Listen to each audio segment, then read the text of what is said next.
తిరుపతిలో మీ అందరికి ఒక విషయం దృష్టి తీసుకొస్తున్నాము.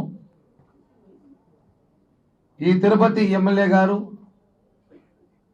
ఎమ్మెల్యే అభ్యర్థి గారు, మున్సిపల్ అధికారులు కొంతమంది గత కొద్ది రోజులుగా తిరుపతిలో కొన్ని కులాల వాళ్ళ ఆధార్ కార్డులు సేకరిస్తున్నారు. మెప్మా సంఘాలు, మహిళా సంఘాలు, డ్వాక్రా సంఘాలు వీళ్ళందరి దగ్గర కూడా ఆధార్ కార్డులు ప్రథమంగా ఎక్కువగా బలిజలది ఆధార్ కార్డులు మహిళలు సేకరిస్తున్నారు. ఎందుకు సేకరిస్తున్నారో సమాచారం లేదు. మొన్న కమిషనర్ గారిని కూడా టీడీపీ నాయకులు అడిగారంటే ఇంతకు సమాధానం చెప్పలేదు. ఆధార్ కార్డులు సేకరించి మాకేమైనా ఉద్యోగాలు ఇస్తారా, పింఛన్లు ఏమైనా పెంచుతారా, ఉన్న పింఛన్లు తీస్తారా, సమాచారం చెప్పాలి. లేకపోతే ఈ అభ్యర్థి ఆత్మీయ సమావేశం ఏర్పాటు చేస్తున్నారంట 1-2 తేదీల్లో. ఆ సమావేశానికి ఆధార్ కార్డులో ఉన్న వాళ్ళు రాకపోతే వాళ్ళకి ఏమైనా పథకాలు పీకేస్తారేమో అని చెప్పి భయభ్రాంతులకు గురి చేస్తారు. ఏమో రూమర్లు ఉన్నాయి. ఇది మాత్రం కరెక్ట్ కాదు. మీరు తీసుకున్న ఆధార్ కార్డులన్నీ కూడా చేర్చాలి. మా దగ్గర వాయిస్ రికార్డులన్నీ కూడా ఉన్నాయి. ఆధార్ కార్డు సంబంధించి మెప్మా మహిళలు కొంతమంది కులం పెద్దలు అడగడం తీసుకునేందుకు కూడా అవన్నీ ఇచ్చేయాలని కోరుతున్నాం. ఒక విషయం గుర్తుపెట్టుకోవాలి అందరూ, ఇంకొక 50 రోజులు మాత్రమే రాబోయేది జనసేన తెలుగుదేశం ప్రభుత్వం. మీరు ఎవరికి భయపడాల్సిన అవసరం లేదు.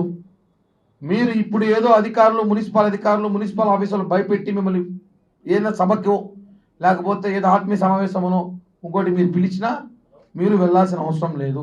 ఈ విషయాన్ని పూర్తిగా తెలుసుకోవాలి. అలాగే యువ నాయకుడు అభినయ్ రెడ్డి గారు ఈ మధ్య ఆయన అప్డేట్ అయ్యారు బాగా. మనందరం చూసాం. మనందరం కూడా సాఫ్ట్వేర్ అప్డేట్ అయినట్టు తిరుపతి ప్రజలు కూడా అప్డేట్ అయ్యారు. గతంలో మీ అందరికి ఓట్లేశారు. ఈసారి అప్డేట్ అయ్యారు కాబట్టి కొత్త వాళ్ళకి ఓట్లేస్తారు. అప్డేట్ మీరే కదా సాఫ్ట్వేర్, మేము కూడా వాడుతున్నాం. మేము కూడా అప్డేట్ అయ్యాం. తిరుపతి ప్రజలు అప్డేట్ అయ్యారు. కాబట్టి మనం రోడ్లు వేసేసాం, జనం ఓట్లు వేసేస్తారు అనుకుంటే మాత్రం భ్రమ. ఇక్కడ రోజుకి తిరుపతిలో 10 నుంచి 15 వేల మంది యువత వారంలో 3 రోజులు చెన్నైకి, బెంగళూరుపై ఉద్యోగం చేస్తున్నారు. వాళ్ళకు ఒక పరిశ్రమ లేదు ఇక్కడ, వాళ్ళకు ఒక ఉద్యోగం లేదు ఇక్కడ. అవి మనకు కావాల్సింది. రోడ్లు అవసరం. ఇప్పుడు నాకు ఉద్యోగం ఉంటే నేను మా ఇంటికాడ నుంచి ఆఫీస్ పోయి రోడ్డు కావాలి. ఉద్యోగం లేక రోడ్లు వేసుకుని రోడ్డు మీద ఎవరు తిరుగుతారు? ఈ విషయం తెలుసుకోవాలి మనం ప్రాక్టికల్గా. ఇప్పుడు నేను బయటకు వస్తే నాకు రోడ్డు అవసరము, నాకు ఉద్యోగం లేదు, పని లేదు, నువ్వు ఊరికే డబ్బులు ఇచ్చేసి ఇంట్లో కూర్చోండి, నాకు రోడ్డు ఎందుకు? ఇంకా మాట్లాడతారు ప్రజలు. ఇవన్నీ కాదు, మీరు ఆలోచించాలి అంటున్నారు. జనం కూడా అప్డేట్ అవుతున్నారు బాగా. అయ్యగారు ఎమ్మెల్యే కాకముందే తిరుపతిలో భూ కబ్జాలు విపరీతంగా, ఎక్కడ చూసినా కబ్జాలు, కార్పొరేటర్ కబ్జాలు. వీళ్ళు పోటీలు పెట్టి కబ్జాలు చేస్తారు. ఈ వార్డు కార్పొరేటర్ ఎంత మొన్న ఎన్ని గజాలు చేసినా, 30 గజాలు చేసినా అంటే మేము 50 చేస్తాం. అయితే ఇంకో వార్డు కార్పొరేటర్ 50 అంటాడు. ఇప్పుడు ఫైనల్లీ మేయర్ అనుచరు సీన్లోకి వచ్చినారు. మీరంతా తింటే మేము నలగపోతే మేయర్ అనుచరులు. నిన్నటి మనం చూసుంటాం, ఆస్ట్రేలియా నుంచి ఒకరు వీడియో చేసి పెట్టారు. ఒక ఇష్యూ మనం చూసుంటాం. ఇష్యూ కూడా కబ్జా చేశారనేసి వీడియో రిలీజ్ చేశారు ఆ డాక్టర్ గారు. ఇలా తిరుపతిలో అనేక కబ్జాలు జరుగుతున్నాయి. ఇవన్నీ కూడా చూసుకోవాల్సిన బాధ్యత ఉంది. రోడ్లే వేసే కాడికి ఏమిపోయిందంటే కబ్జాదారులు కూర్చిస్తారు. లోపల ఉన్న పాములంతా బయటకు వచ్చాయి పుట్టపగల కొడితే. ఆ మరి కొండల పగల రోడ్లు వేసే కాడికి భూ కబ్జా పాములను రోడ్ల పైకి వచ్చాయి. ఈ విషయం తిరుపతి ప్రజలు తెలుసుకోవాలి. కాబట్టి నేను ఒకటే చెప్తున్నాం యువనేత గారికి, మేము కూడా అప్డేట్ అయ్యాం, తిరుపతి ప్రజలు అప్డేట్ అయ్యారు. మీ అప్డేట్ అంతా చూస్తున్నారు. సెల్ ఫోన్లో ఏదైతే 3 నెలలకు ఒకసారి మెసేజ్ వస్తే డౌన్లోడ్ చేసుకుంటామో సాఫ్ట్వేర్, ముందుగా డౌన్లోడ్ చేయాలంటే కరెంట్ కావాలి. ఆ కరెంట్ ఈసారి మా దగ్గర ఉంటుంది.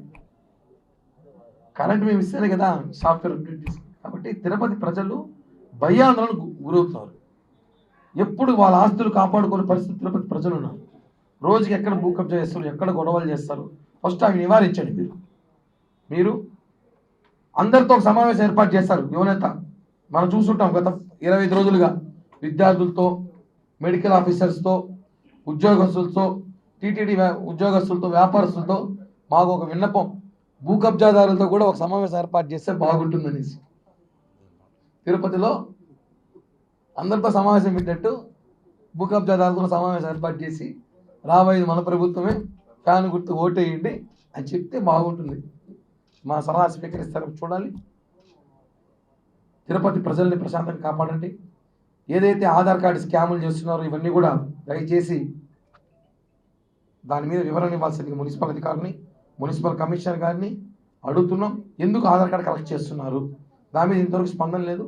ఇవన్నీ కూడా చెప్పాల్సిన బాధ్యత స్థానిక ఎమ్మెల్యే గారికి, మున్సిపల్ కమిషనర్ గారికి, ఈ సంఘాల ఎవరైతే ఇన్ఛార్జ్ ఉన్నారో వీళ్ళందరూ చెప్పాల్సిన బాధ్యత ఉంది. ఈ స్థానాలు ఇంకా పెండింగ్ ఉన్నాయి. రాయలసీమలోనే 4 నుంచి 5 స్థానాలు జనసేన పార్టీ పోటీ చేయబోతోంది. మదనపల్లి ఉండొచ్చు, తిరుపతి ఉండొచ్చు. తిరుపతి కూడా ఉంది లిస్టులో, మదనపల్లి ఉంది, ధర్మవరం ఉంది. ఇక్కడ అలాగే రాజంపేట కానీ, రైల్వే కోడూరు కానీ, ఆలగడ్డ కానీ ఇవన్నీ కూడా సర్వేలో పెట్టాము. అన్నీ కూడా జనసేన గెలుస్తొచ్చింది. మేము ఎక్కడ ఆలోచిస్తున్నామంటే బీజేపీ మాతో పాటు కలిసి వస్తుంది కొన్ని స్థానాల్లో, అక్కడ ఆల్టర్నేట్ చేయాల్సి వస్తుంది. కాబట్టి పవన్ కళ్యాణ్ గారిని హోల్డ్లో పెట్టారు. 29వ తేదీ 28వ తేదీ బహిరంగ తర్వాత 29వ తేదీ పూర్తిగా ఫైనల్ లిస్ట్ వదిలేస్తారు. అప్పటికి బీజేపీ కూడా క్లారిటీ వస్తుంది. 3 రోజుల్లో 28 మా రాజనాథ్ సింగ్ సభ తర్వాత 28 జనసేన తెలుగుదేశం తాడేపల్లి కూడా సభ ఉంది. అది అవ్వడమే 29. అంటే మార్చి 1వ తేదీ నుంచి ప్రజల్లో 3 పార్టీలు కలిసి తెరవబోతారు. ఇది వాస్తవం. ఏదైతే పవన్ కళ్యాణ్ గారు సంవత్సరం ముందు చెప్పారు ఇప్పటి సభలో 3 పార్టీలు కలిసి వెళ్తాయి, 2014 రిపీట్ అవుతుందని. ఖచ్చితంగా 2014 రిపీట్ అవుతుంది. రాష్ట్రంలో 2014లో జనసేన పోటీ చేయలేదు, ఈసారి జనసేన పోటీ చేస్తాను అంతే. 100% చెప్తున్నాం.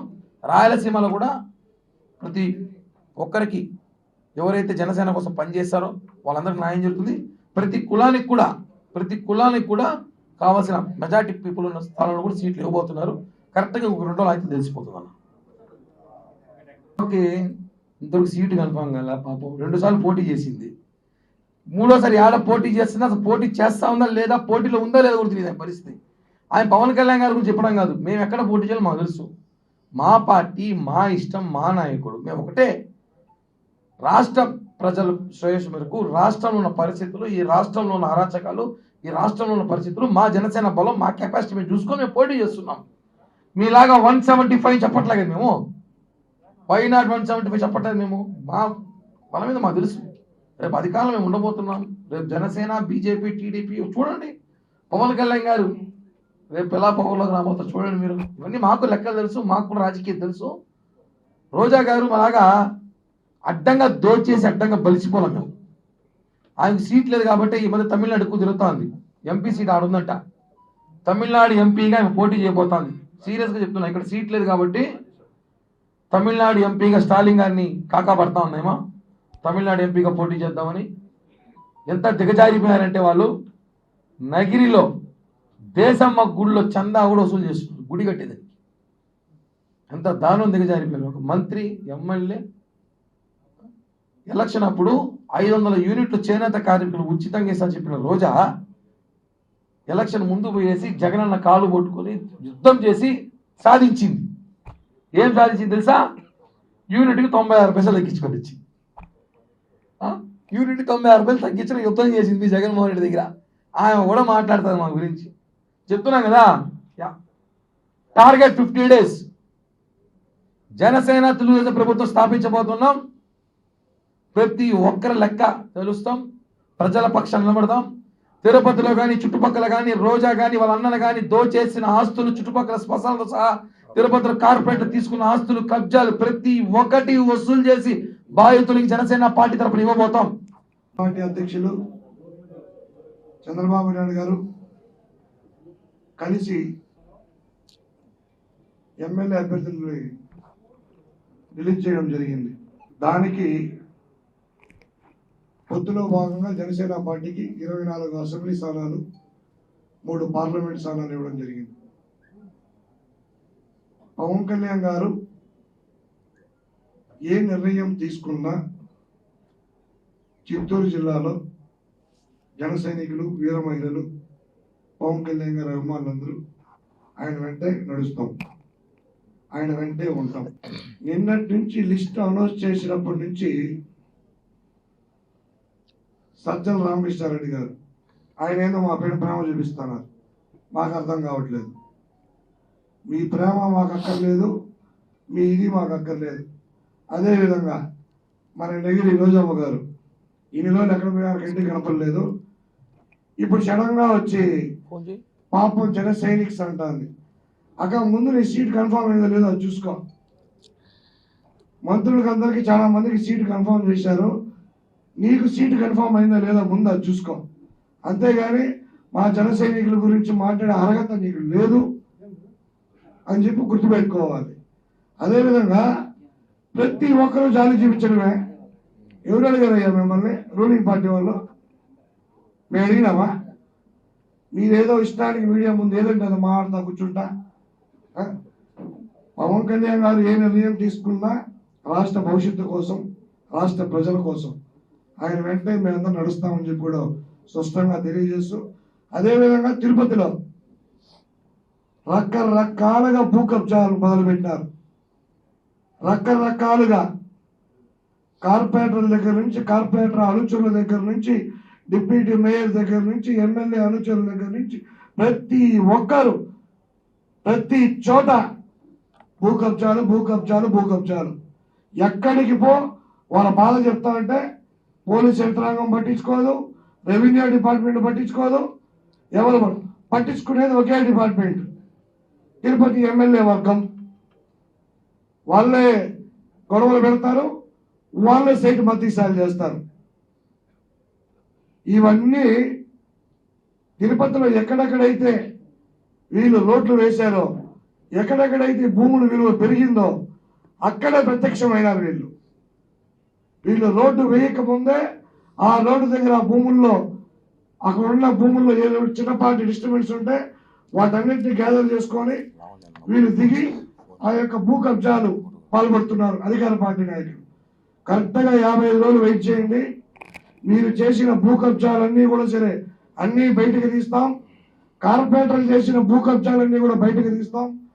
ప్రతి ఒక్కరిని ఎవరెవరైతే భూ కబ్జాలు చేసి అమాయకు ప్రజల్ని ఏడిపించి వాళ్ళ దగ్గర భూములు లాక్కున్నారో ప్రతి ఒక్కరికి చెప్తున్నాం, 50 రోజులు మాత్రమే టైం ఉంది. మేము అధికారంలోకి వచ్చిన వెంటనే ఎవరెవరి దగ్గర ప్రజల దగ్గర భూములు లాక్కున్నారో వాళ్ళందరికీ ఈ ముక్కు పిండి మరీ వసూలు చేసి వాళ్ళ జాగా వాళ్ళకి తీస్తామని చెప్పి కూడా హెచ్చరిస్తున్నాం.